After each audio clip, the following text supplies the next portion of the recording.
तो दोस्तों, स्वागत है आपका एक पहल क्लासेस के यूट्यूब प्लेटफॉर्म पर, जिस पे अपन आज के क्लास में बात करने वाले हैं राजस्थान की लोक देवियों की। लोक देवियों से पहले अपन थोड़ी बातें करेंगे। भाई, अपना जो दिवाली का जो त्योहार था वो अब खत्म हो चुका है और आपको अब पढ़ाई के लिए वापस से जुट जाना है, क्योंकि अभी आपका शांति काल चल रहा है इस टाइम पे। तो लेकिन जब आपातकाल आएगा तब आप चीज़ों को इतना टाइम नहीं दे पाएंगे, तो उससे पहले आप थोड़ी आपकी अच्छी तैयारी कर लेगी। जब एग्जाम पास में आए या फिर जब भी एग्जाम का सिलसिला स्टार्ट हो, तो उससे पहले आपकी तैयारी अच्छी हो। तो अपन आज की क्लास में बात करने वाले हैं लोक देवियों की, जो अपना फोर्थ चैप्टर था।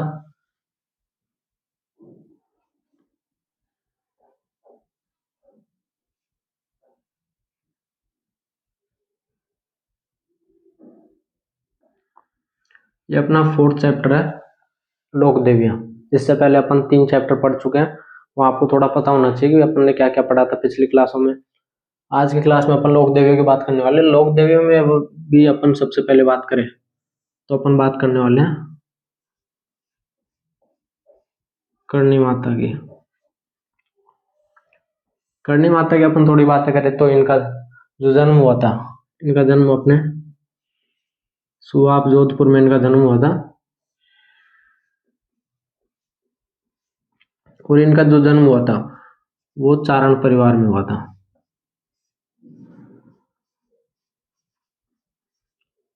चारण परिवार से इनका संबंध रहा है। तो चारण वंश की ये अपने लोक देवी थी करणी माता। करणी माता का जन्म अपने सुआब जोधपुर में हुआ था। इनका जो जन्म हुआ था वो अपने चारण परिवार में हुआ था। इसके बाद में बात करें तो करणी माता की अपन बात करें तो इनके जो चूहे होते हैं, चूहों के लिए ये देवी प्रसिद्ध है। इनके जो सफेद चूहे होते हैं उनको काबा के नाम से जाना जाता है। और ये सबसे इम्पोर्टेंट क्वेश्चन है। अगर लोक देवियों में से करणी माता में से कोई क्वेश्चन पूछा जाता है तो वो जनरली काबा का पूछ लिया जाता है कि काबा से क्या तात्पर्य है, तो आपको पता होना चाहिए। बाकी इनको चूहे वाले मंदिर के नाम से भी जाना जाता है। और अपन इनकी बातें करें तो करणी माता का जो मंदिर था वो अपने देशनोक में है। करणी माता का मंदिर देशनोक बीकानेर में है अपने।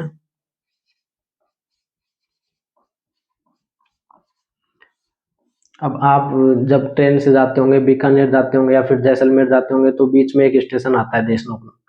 तो वहाँ स्टेशन से ज़्यादा दूर नहीं है, राइट हैंड की तरफ आप देखोगे तो मंदिर वहां से दिख जाता है स्टेशन से। मैं भी अभी थोड़े दिनों पहले जोधपुर जैसलमेर जाके आया था घूमने के लिए, लेकिन दुर्भाग्य से मैं मंदिर नहीं देख पाया। तो इनका जो मंदिर है वो अपने देशनोक में है और देशनोक नाम से वहाँ पे स्टेशन है। देशनोक बीकानेर में इनका मंदिर बना हुआ है। जो इनका जो मंदिर था वो अपने बीकानेर के राजा थे सूरत सिंह जी। सूरत सिंह जी के द्वारा इनके मंदिर का निर्माण करवाया गया। और थोड़ी अपन बात करें तो गंगा सिंह जी की अपन बात करें, जो बीकानेर के राजा थे गंगा सिंह जी, उनके द्वारा इसको वर्तमान स्वरूप दिया गया। वर्तमान जो स्वरूप दिया गया था वो अपने गंगा सिंह जी के द्वारा दिया गया। और अपन थोड़ी बातें करें तो जो अपने अलवर के राजा थे बख्तावर सिंह, उनके द्वारा छत्र का निर्माण करवाया गया था। जो अपने करणी माता का जो छत्र बना हुआ है उसका निर्माण अपने बख्तावर सिंह जी के द्वारा करवाया गया था। इनका जो मंदिर का निर्माण करवाया गया था वो अपने सूरत सिंह जी के द्वारा करवाया गया था। और इनके जो मंदिर का वर्तमान स्वरूप है, जो आपको अभी जाओगे तो जो देखने को मिलेगा, वो अपने गंगा सिंह जी के द्वारा बनवाया गया था। और बात करें तो जो मेहरानगढ़ दुर्ग है, जो अपने जोधपुर का जो दुर्ग है वो मेहरानगढ़ दुर्ग के नाम से जाना जाता है।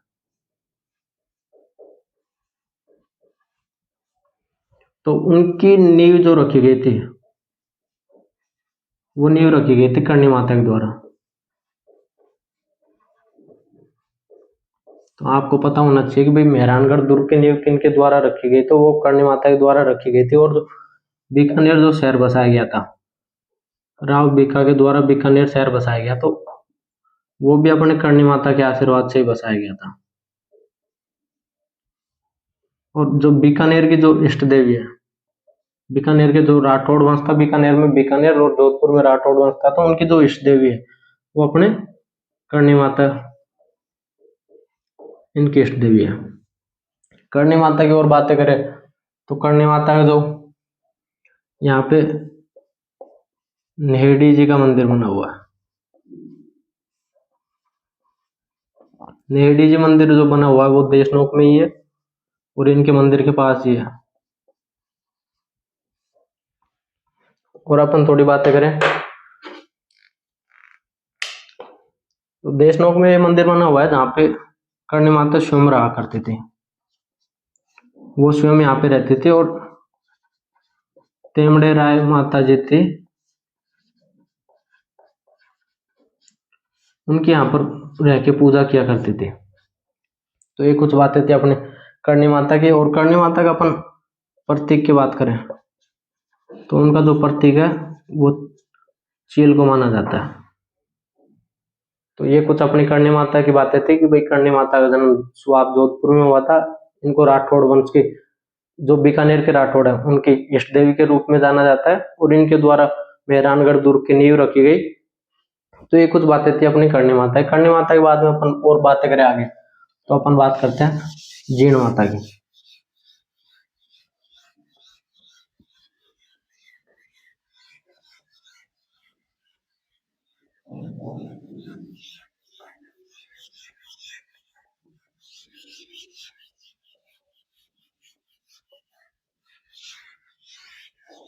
तो करणी माता के बारे में आपको थोड़ा पता होना चाहिए। काबा का आपको विशेष रूप से पता होना चाहिए कि काबा किससे रिलेटेड है। इसके बाद में अपन बात करें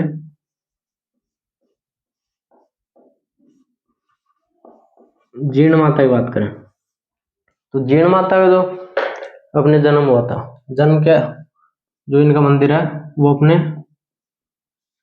रेवासा सीकर में है।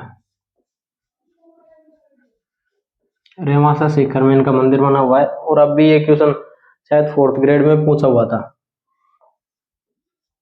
4th ग्रेड में पूछा हुआ था कि भाई सीकर से नजदीक कौन सी माता का मंदिर बना हुआ है। तो वो जीण माता का मंदिर अपने सीकर के जो रेवासा है वहां पे बना हुआ है। और बात करें इनका जो मंदिर है वो पृथ्वीराज प्रथम जो चौहान शासक थे उनके सामंत थे अट्टड़ मोइल के द्वारा इनका जो मंदिर था उसका निर्माण करवाया गया था। जीण माता का जो मंदिर बना हुआ है उसका निर्माण अपने पृथ्वीराज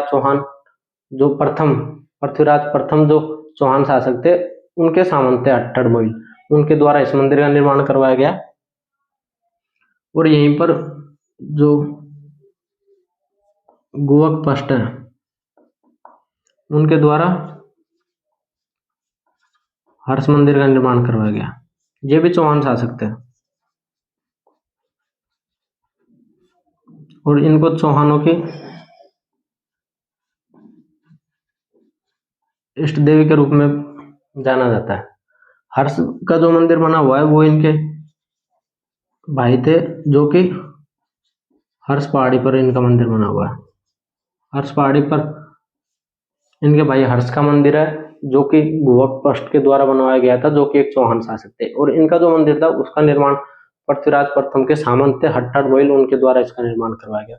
और इनकी बातें करें तो इनका जो लोकगीत है वो सबसे लंबा है।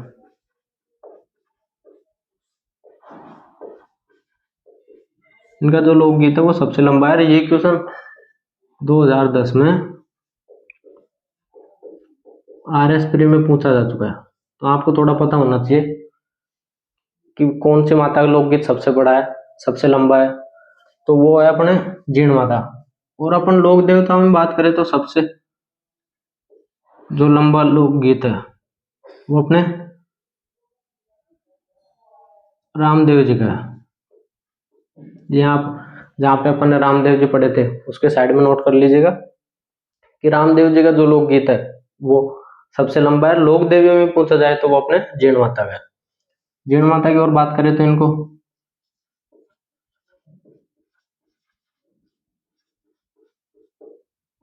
मधुमक्खियों वाली देवी के रूप में भी जाना जाता है। अब अपन थोड़ी मधुमक्खियों की बातें करें तो औरंगजेब के बारे में अपन पहले भी पढ़ रहे थे कि औरंगजेब एक कट्टर मुस्लिम शासक था। 1669 में इसने आदेश जारी कर दिया कि हिंदू मंदिरों को तोड़ा जाए, क्योंकि ये मुस्लिम जो धर्म था उसमें ज्यादा विश्वास रखता था, और जो इनसे पहले जो शासक रहे उनसे ज्यादा ये कट्टर थे थोड़े। तो इनके द्वारा आदेश जारी कर दिया गया। जब ये इसकी इसकी सेना अपने रेवासा जैन माता के मंदिर के पास से गुजर रही थी, तो इनका जो ध्यान था वो अपने जैन माता का मंदिर था उसकी तरफ गया। जब उसकी तरफ इनका ध्यान जाता है तो ये सेना को आदेश देते हैं मंदिर तोड़ने के लिए। जब मंदिर तोड़ने के लिए सेना जाती है तो मधुमक्खियां पता नहीं कहां से आती है और अटैक कर देती है पूरी सेना पर, पूरी सेना को बालाजी बना देती है बिल्कुल। जब ये समय याचना करते हैं माता जी से, समय याचना करने के बाद में ये उनसे सोने का छत्र चढ़ाने का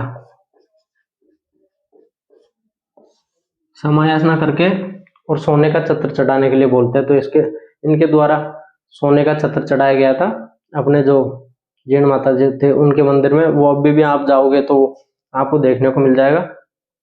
इसके बाद में और बातें करें अपन थोड़ी, तो सोने का छत्र जो चढ़ाया गया था वो उनके द्वारा चढ़ाया गया। रेवासा में इनका मंदिर बना हुआ है, और जो इनका लोकगीत है वो सबसे लंबा लोकगीत है। जैन माता की अपन बात कर रहे थे कि भाई इनके जो भाई हैं हर्ष, उनका मंदिर हर्ष पहाड़ी पर बना हुआ है, जो गोवक प्रथम के द्वारा निर्माण करवाया गया था उसका। और सोने का छत्र चढ़ाया गया था औरंगजेब के द्वारा।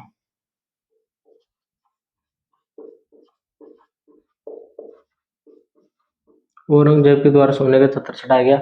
और जो अपने जैन माता है उनका जो दीपक का घी आता है, दीपक का घी भी अपने औरंगजेब ने भेजना स्टार्ट किया था सबसे पहले। इनके द्वारा दीपक का घी भेजा जाता था। बाद में जब दिल्ली पे अपने जब अंग्रेजों का शासन आया तो उस समय में अंग्रेज यहाँ पे घी भेजा करते थे। और वर्तमान समय में जो मोदी सरकार है, तो सरकार के द्वारा जो केंद्र सरकार है, केंद्र सरकार के द्वारा दीपक का घी भेजा जाता है। तो ये कुछ अपने जैन माता से रिलेटेड बातें थी। इसके बाद में अपन आगे पढ़ेंगे कैला माता।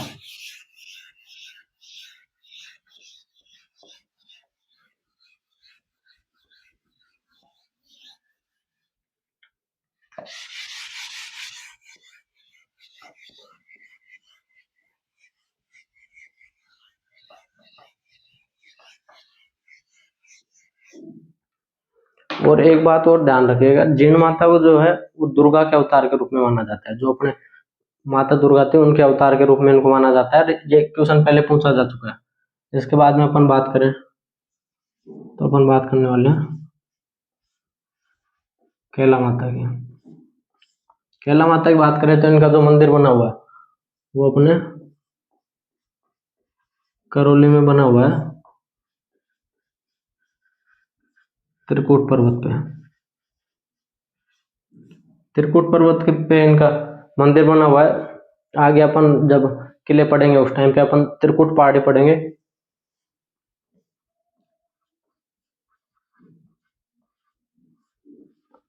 त्रिकूट पहाड़ी जब पढ़ेंगे अपन तो पढ़ेंगे कि जो जैसलमेर का जो दुर्ग बना हुआ है वो अपने त्रिकुट की पहाड़ी पे बना हुआ है।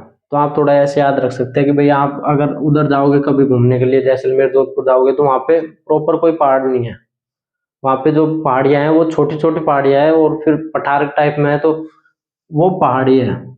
और जो अपने इधर पूर्वी राजस्थान में आप देखोगे तो बड़े बड़े पहाड़ है। तो इनका जो मंदिर बना हुआ है वो अपने त्रिकुट पर्वत पे बना हुआ है, ये थोड़ा आप ध्यान रखें। और कैला माता की अपन बात करें तो इनको जो अपने हनुमान जी थे,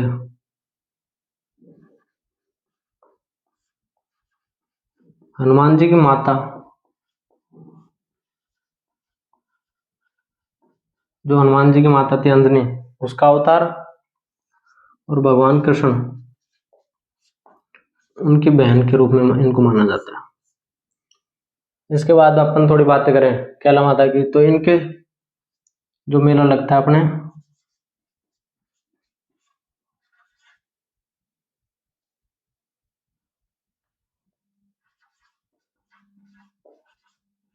चैत्र शुक्ल अष्टमी को इनका मेला लगता है। जो वर्ष में एक बार ही लगता है।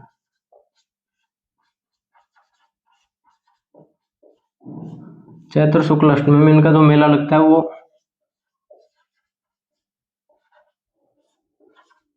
लक्ष्मी मेले के नाम से जाना जाता है।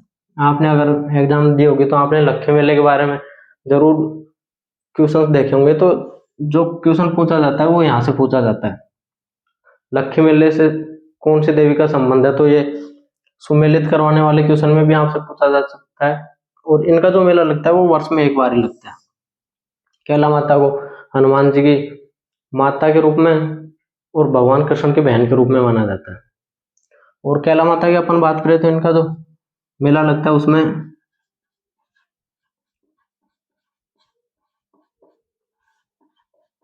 लांगुरिया गीत गाया जाता है, जो कि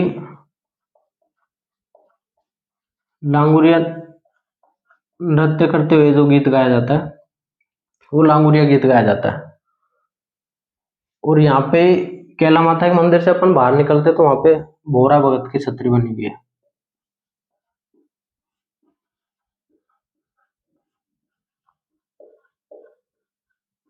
जहाँ पर जो छोटे बच्चे होते हैं उनका इलाज किया जाता है।